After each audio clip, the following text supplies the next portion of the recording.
church and now to the mosque. So the panel discussion normally, which lasts almost for an hour, is supposed to answer the following question. Where do we move from here? And normally we have a representative from the houses of worship which we visited every program, but today we could not have representative from the synagogue, but our chaperone Hamza Khan, he is a graduate of Jewish studies in the state of Maryland at UMBC, University of Maryland, Baltimore County. So he will fill in, and a lot of rabbis,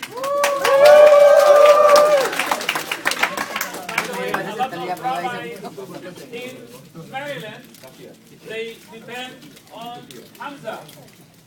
And he could tell you a little bit about himself when he speaks about his interaction with the Jewish Student Association in the University of Maryland. So he will be speaking from that perspective, and each speaker will speak for 5 minutes, and then we open for questions and answers for the rest of the period.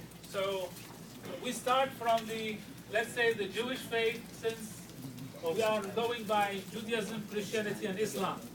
So Hamza. Assalamu alaikum wa rahmatullahi wa barakatuh. Shalom aleichem. Shalom aleichem. That's how we say peace be upon you in Hebrew. As you all know, my name is Hamza Khan, and I am a practicing Sunni Muslim, but I'm going to be representing the Jewish faith to some degree today. And the reason is partially because I was a Jewish studies major in college, but also because I have 10 years of 10 years of experience working with the Jewish community in all its shapes and forms, on the ground every day, in religious and cultural matters. So to give you a general breakdown, I just want to make sure, are we talking in general about the faith, or is there a particular topic you want to go over? In general, from the perspective of Judaism, 5 minutes after the visit, and how Judaism view working out with everyone and the interfaith concept of that, and then you can ask questions after they finish their 5 minutes. Now, there are a lot of misconceptions about Judaism the same way that there are misconceptions about the Islamic faith. Islam, particularly in the West, and particularly in Western Europe and the United States, has the unfortunate reputation of being a very violent and oppressive faith. In the same way, in the Islamic world, in Eastern Europe and the Islamic world, we have the unfortunate habit of assuming that Judaism is an oppressive, racist, bigoted faith that is just as violent as people assume Muslims to be. This is not true in any sense of the word. And I'll start with you with one of the most central concepts of Judaism in the United States, and that is the term tikkun olam, which means to repair the world. It's very central to Jewish identity to give back in some way.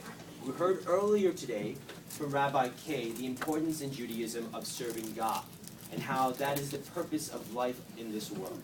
You're also going to hear in a few minutes again from Brother Hassan how that is the essential mission of Islam, to serve and submit to God. And you'll hear the same thing from Mr. Compton about Christianity. With Judaism, however, the message is micro-focused. We have to understand that Judaism is more than just a faith. It's a national faith for a particular nation. It's a national faith for a particular nation. And what that means is that individuals of Jewish heritage, of Jewish background, of Jewish ancestry are entitled to be members of the Jewish religion. So I've mentioned to you the importance of tikkun olam. Another important value in Judaism is the value of echad, of the oneness of God, which in Arabic we call tawhid. So a lot of you should be familiar with that. The oneness of God is actually how Judaism pretty much came about. If you read back in the Torah about the story about Moses traveling in the desert, coming across a fire that spoke to him from a bush and said that, worship me. And when Moses asked the fire, what is your name? How will I know who I'm worshiping? The fire responded, I am who I am, which we cannot say correctly in Hebrew, but that's how we understand the name of God, to be I am what I am. So we go ahead and shorten that to YHWH. And a lot of times in Christian traditions, we just simply say Yahweh to represent that. So from an interfaith perspective, Judaism, for the longest amount of time in its European form, because Judaism is a very spread out faith, if you want to understand it. We have over 1 million Jews from the Muslim world, particularly between Morocco and Iran.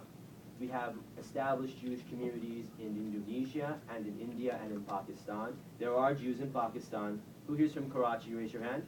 In Karachi, we have 500 Jews who live peaceably along with Muslims. The Muslims and the military work together to protect the community from, the Muslims around them rather, work together with the military to protect their community from any terrorist attacks from foreign elements.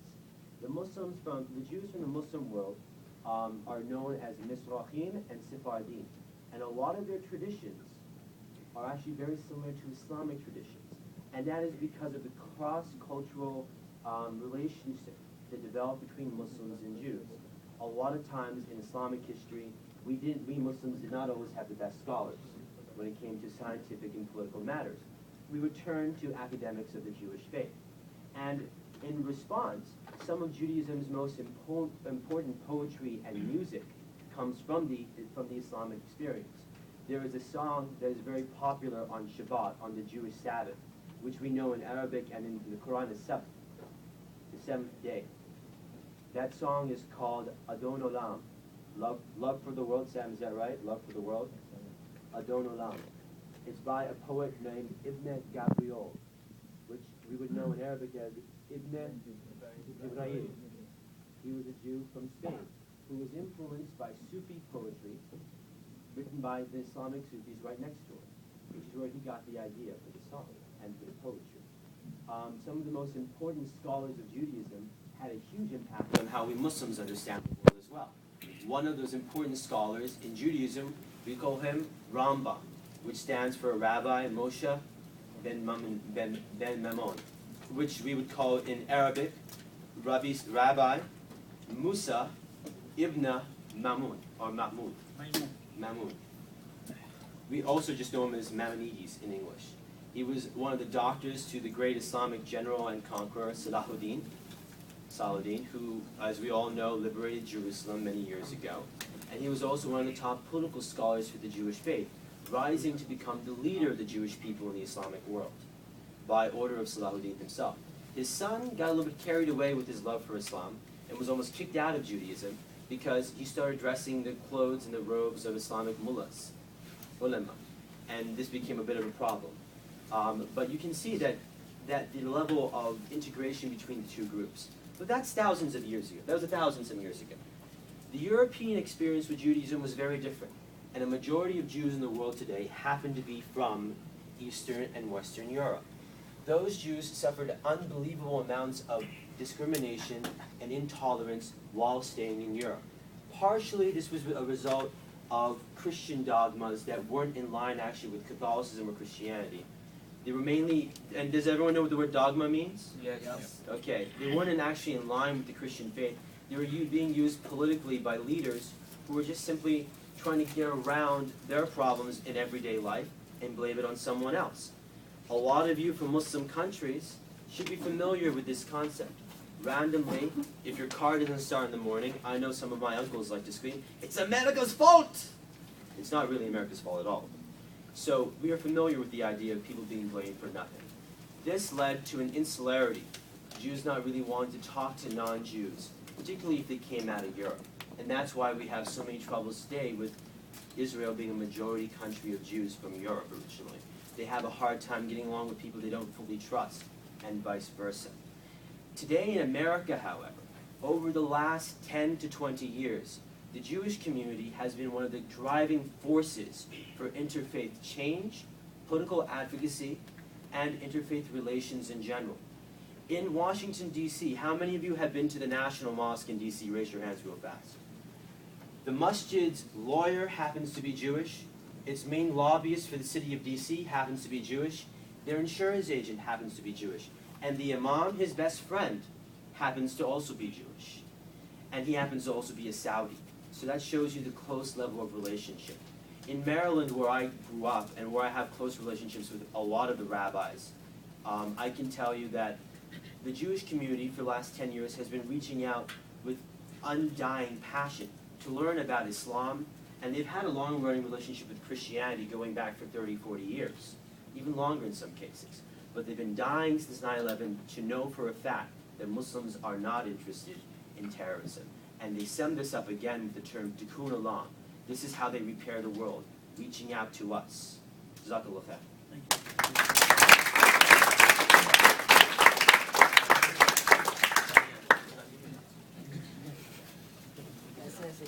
Again, it's very nice to be here with you, and I will try to share just a few thoughts. First of all of us as individuals and all of us collectively within our respective faith traditions fall short of the high ideals of our faith traditions. And so, you know, I was sitting here listening about terrorists. Well, that falls short of the ideal, you know, and so there is behavior currently, and if we go back into history, that is really very much contrary to the ideals of the religious faith. And so with Christians, we're exactly the same. It's across the board. And so Christians were angry, have been historically angry about the fact that it was Jewish leaders who were instrumental in Jesus being killed. And so Christians have unfortunately persecuted Jews. And in some places, the pogroms and so on have just been amazingly terrible.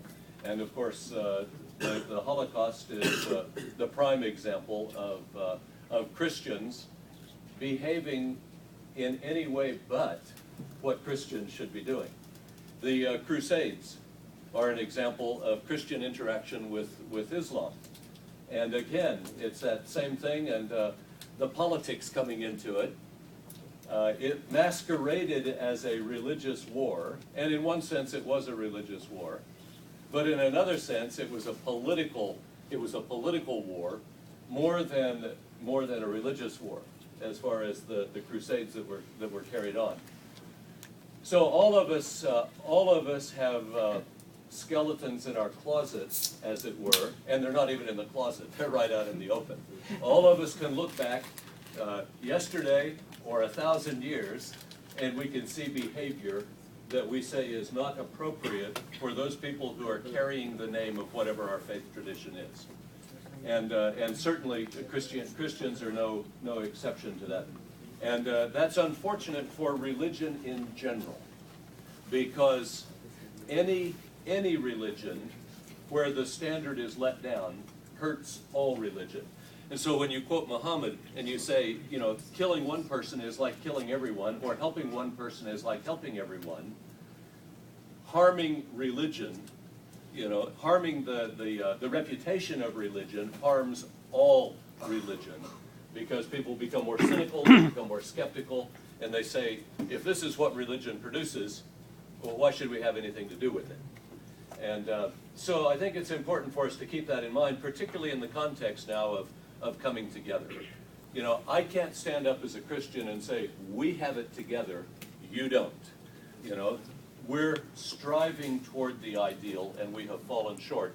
And so it's not a matter of, you know, redressing the past, but it's a matter of moving on to the future on a better footing where we don't make the mistakes of the past.